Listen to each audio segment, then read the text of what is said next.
What's up, hey, YouTube peoples?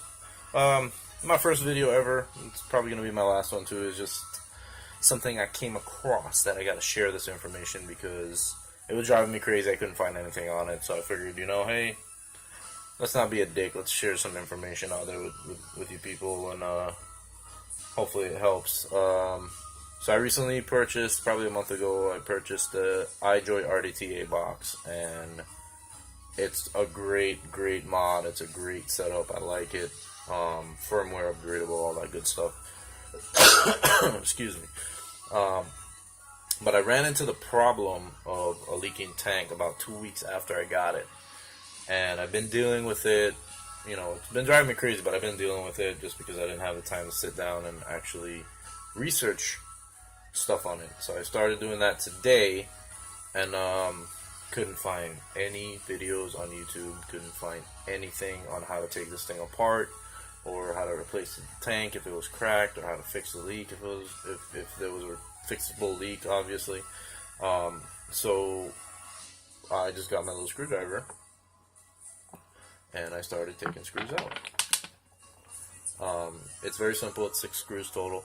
You got 4 long ones holding the battery compartment in place, and you got 2 holding the tank casing in place. And when I mean tank casing, this top metal piece, mine's teal and black, really like it. So once I removed the 4 screws here, 2 on the top, 2 on the bottom, got that out of the way. There's 2 wires holding it in place, so be careful when you're doing it. Get that out of the way, take the 2 screws out that holds the plate in place, holds this tank cover in place.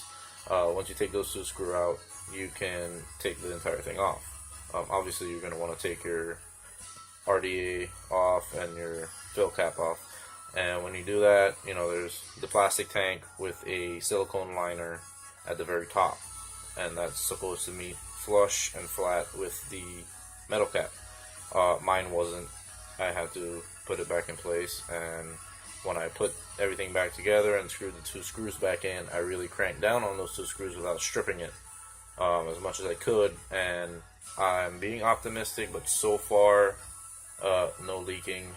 I noticed though there is no more gap here. I had a little gap here, but obviously cranking down on those 2 screws really helped. It's been a few hours since I did it. I have no leaking whatsoever. It's pretty good. Then you're going to want to put the 4 screws back in, fill it back up, put your wicket back again, and start vaping, man. I love this mod, man. It's great. It's after the firmware update and goes up to 225. I don't really vape at 225, but it's a cool feature to have. I don't do the TC modes or anything like that. My comfort zone's right around 40 to 70 watts, and it works out for me. I just hope this information helped you guys. I am stoked and super fucking excited to get a Smock GX350 with a Smock Cloud Beast King, the TFV12. I can't wait for it to really hit the market. I'm gonna get the black and gold version, just because I'm not a huge fan of gold, but it looks pretty cool. So I'm gonna get that.